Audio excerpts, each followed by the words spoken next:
ሰላም እንዴት አላችሁ? የውድ የአካውንቲንግ ቲፕስ ዩቲዩብ ቻናል እና ቴሌግራም ቻናል ተከታዮቻችን እንደምን ናችሁ? እንኳን ደህና መጣችሁ እያልኳችሁ በቀድሞው ቪዲዮአችን ስለ ኢአርፒ ሲስተም ኢአርፒ ምንድነው የሚለውን ተመልክተናል። ዛሬ ግን አካውንታንቶች በዓለም ላይ የሚጠቀሙት ታዋቂ የኢአርፒ ሶፍትዌር ምን እንደሆኑ እንመለከታለን።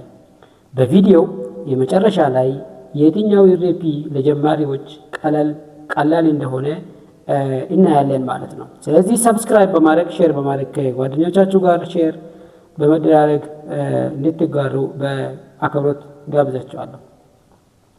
ኢአርፒ ምንድነው የሚለውን አይተናል። ስለዚህ ዛሬ የምናየው ኢአርፒ ሶፍትዌር አራት አይነት አካውንታንቶች ማወቅ ያለባቸው አራት ቤዚክ የሆኑ ኢአርፒዎች አሉ ማለት ነው።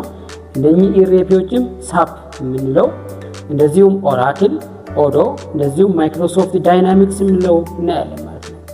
እንግዲህ በዛሬ ዓለማችን ብዙ ድርጅቶች የተለያዩ ስራዎችን በአንድ ሲስተም ለማስተዳደር ኢአርፒ ሶፍትዌሮችን ሲጠቀሙ እናያለን። ኢአርፒ የሚያስፈልጋቸው ምክንያቶች ምንድናቸው የሚለውን በመዘርዘር እናያለን ማለት ነው። ኢአርፒዎች ለምን ያስፈልጋሉ? ኢአርፒ ሶፍትዌር ለምን አስፈለገ? መጀመሪያ ላይ ኢአርፒ ሶፍትዌር ፋይናንሻል ስቴትመንትን ወይም ደግሞ ሂሳብ መዝገብን ዘገባ ወይም ደግሞ ፋይናንሻል ሪፖርት ለማዘጋጀት በጣም አስፈላጊ ነው ማለት ነው። ሌላኛው ኢንቨንተሪ ኮንትሮል የምንለው ኢንቨንተሪ ኮንትሮል ማለት የእቃ ቁጥጥር ወይም ደግሞ የስቶክ ቁጥጥሮቻችንን ኮንትሮል ለማድረግ በጣም አስፈላጊ ነው ማለት ነው። ሌላኛው ፔሮል ወይም ደግሞ ፔሮል ማኔጅመንት ነው ማለት ነው። ፔሮላችንን በቀላሉ ኮንትሮል ለማድረግ ይጠቅመናል ማለት ነው። ስለዚህ ፔሮል አስተዳደር፣ የሽያጭ መመዝገብ እንደዚሁም ፔሮል ማኔጅመንት እና ሴልስ ትራኪንግን ለመስራት እነኚህ ኢአርፒ ሶፍትዌሮች በጣም አስፈላጊ ናቸው ማለት ነው። እንግዲህ የመጀመሪያው ሳፕ ኢአርፒ ነው። የመጀመሪያው ኢአርፒ ሶፍትዌር አካውንታንቶች በዓለም ላይ የሚጠቀሙት ኢአርፒ ሶፍትዌር ሳፕ ተብሎ ይታወቃል። ሳፕ ማለት በዓለም ላይ ትላልቅ ኩባንያዎች የሚጠቀሙት ሶፍትዌር ሲሆን እነዚሁም እነ ባንክ፣ ማኑፋክቸሪንግ ኢንዱስትሪዎች፣ ኢንተርናሽናል ኤንጂኦዎች ይጠቀሙታል ማለት ነው። ሳፕ ላይ በተለይ አድቫንስድ ፋይናንሻል ሪፖርቲንጎችን ለመስራት እንደዚሁም ላርጅ ቢዝነስ ማኔጅመንቶችን ማኔጅ ለማድረግ ይጠቀሙበታል። በጣም ኃይለኛ የሆነ ሶፍትዌር እንደዚሁም ኮንትሮሊንግ ሜካኒዝሙ በጣም ስትሮንግ የሆነ ሶፍትዌር ነው። ሌላኛው ሶፍትዌር ኦራክል ይባላል። ኦራክል ኢአርፒ ወይም ደግሞ ኢንተርፕራይዝ ሶፍትዌር ነው ማለት ነው። ሁለተኛው ኦራክል ይባላል። ኦራክል በፋይናንስ እና በኢንተርፕራይዝ ማኔጅመንት ውስጥ በጣም ታዋቂ ሶፍትዌር ነው። ኦራክል የሚያስችለው በጀት ማኔጅመንት በጀትን ማኔጅ ለማድረግ፣ ፋይናንሻል ፕላኒንግ ፋይናንሻላችን እቅድ ለማድረግ፣ ሪስክ ማኔጅመንት ሪስካችንን ማኔጅ ለማድረግ የምንጠቀምበት ሶፍትዌር አይነት። እንግዲህ ቪዲዮዎችን ከተመቻችሁ ሰብስክራይብ በማድረግ እንደዚሁም ኮመንት በማድረግ ከጓደኞቻችሁ ጋር ሼር በማድረግ እንድታጋሩን ጋብዛችኋለሁ። ሶስተኛ ሶፍትዌር ማይክሮሶፍት ዳይናሚክስ 365 ወይም ደግሞ የማይክሮሶፍት ቤተሰብ ሆኖ ዳይናሚክስ የሚባል ሁሉንም የሚሰራ ሶፍትዌር ነው ማለት ነው። ሶስተኛው ማይክሮሶፍት ዳይናሚክስ ተብሎ የሚታወቅ ሲሆን ይሄ ሌላኛው ኢአርፒ ሶፍትዌር ነው። ኢንተርፕራይዝ ሪሶርስ ፕላኒንግ ሶፍትዌር ውስጥ አንደኛው ሆኖ በሶስተኛ ደረጃ የሚመዘገብ ለአካውንታንቶች የሚጠቅም ነው ማለት ነው። ይህ በተለይ ለሚዲየም ሳይዝ ካምፓኒዎች ወይም ደግሞ መካከለኛ የሆኑ ቢዝነሶች ተስማሚ የሆነ ሶፍትዌር ነው። ማይክሮሶፍት ዳይናሚክስ የሚያስችለው ብዙ አይነት የአካውንቲንግ ስራዎችን በጣም ኮምፕሌክስ የሆኑ የአካውንቲንግ ስራዎችን ይሰራል። እነዚሁም አካውንት ማኔጅመንት፣ ከስተመር ሪሌሽን ማኔጅመንት፣ ቢዝነስ አናላይቲክስ እና ማይክሮሶፍት ፕሮዳክት ጋር ቀላል የሆነ ኢንቴግሬሽን ያለው ሶፍትዌር ነው ማለት ነው።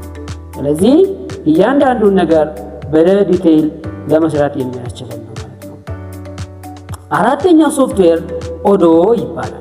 ኦዶ ERP ወይም ደግሞ ኦዶ ኢንተርፕራይዝ ሪሶርስ ፕላኒንግ የአራተኛው ሶፍትዌር አይነት ሆኖ አካውንታንቶች ወይም ደግሞ የሂሳብ ባለሙያዎች የሚጠቀሙት ሶፍትዌር ነው ማለት ነው።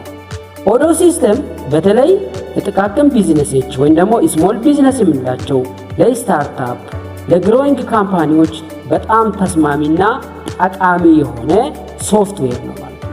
እንግዲህ አራቱ የኢአርፒ ሶፍትዌሮች አካውንታንቶች በኢንተርናሽናል የሚጠቀሙት ሶፍትዌሮችን በዲቴይል እንዳያችሁ ተስፋ አደርጋለሁ።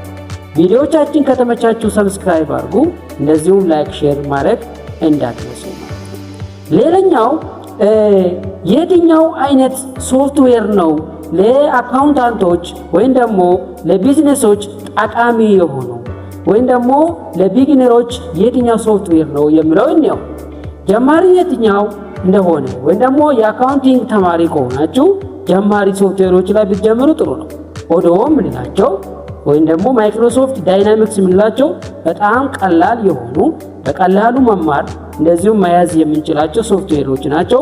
እጃችን ላይ ሊኖር የሚችል ማይክሮሶፍት ዳይናሚክስ ነው። እዚህ ውስጥ ብዙ አይነት ስራዎችን መስራት እንችላለን ማለት ነው።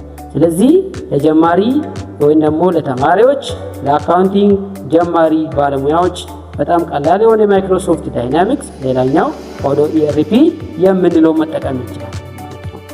ሌላኛው ሳፕ እና ኦራክልስ ግን በተለይ ለላርጅ ካምፓኒዎች ትላልቅ ለሀገራችን ቴሌ፣ ንግድ ባንክ ትላልቅ የሆኑ ካምፓኒዎች ላይ የምንጠቀም ስለሆነ ኮምፕሌክስ የሆነ ናውሌጅ ይጠቅማል። በጣም አናላይቲክስ እና ዲቴይል የሆነ ሙያ ስለሚፈልግ ይህንን ከሰለጠናችሁ በሀገርም በጣም ውድና ተፈላጊ ባለሙያ ትሆናላችሁ ማለት ነው። ነገር ግን አንዳንድ ሰዎች እንዲህ ይላሉ፣ ERP ከመማራችን በፊት ቤዚክ አካውንቲንግ ሶፍትዌሮችን መማር ይመረጣል ወይም ደግሞ ይጠቅማል ብሎ ያስባሉ። ለምሳሌ ኪውክ ቡክስ፣ ታሊ፣ ሂስትሪ የሚባሉት ሶፍትዌሮችን በደንብ ብንማር ጠቃሚ ነው ብሎ ያስባሉ ማለት ነው። እንግዲህ በሚቀጥለው ቪዲዮአችን ስለ አካውንቲንግ ሶፍትዌር ፎር ቢጊነርስ እንመለከታለን። ወይም ደግሞ ቢጊነሮች ወይም ደግሞ ተመራቂዎች ወይም ደግሞ ፍሬሽ ተማሪዎች ስለ አካውንቲንግ ሶፍትዌር ቢጊነር በጣም ኮምፕሌክስ ያልሆነ ሶፍትዌሮችን እንዴት ያገኛሉ፣ ምንድን ናቸው የሚለውን እናያለን ማለት ነው። እንግዲያውስ ይህን ቪዲዮ ከወደዳችሁ ቻናሉን ሰብስክራይብ ማድረግ እንዳትረሱ፣ ከጓደኞቻችሁ ጋር ለማጋራት ላይክ እንደዚሁ ኮሜንት እንደዚሁ ሰብስክራይብ እና ሼር በማድረግ ከጓደኞቻችሁ ጋር አጋሩ። የትኛው ሶፍትዌር ብንጀምር ደስ ይላችኋል፣ የትኛውን ብንማር ደስ ይላችኋል? በኮሜንት አሳውቁን። እናመሰግናለን። ሼር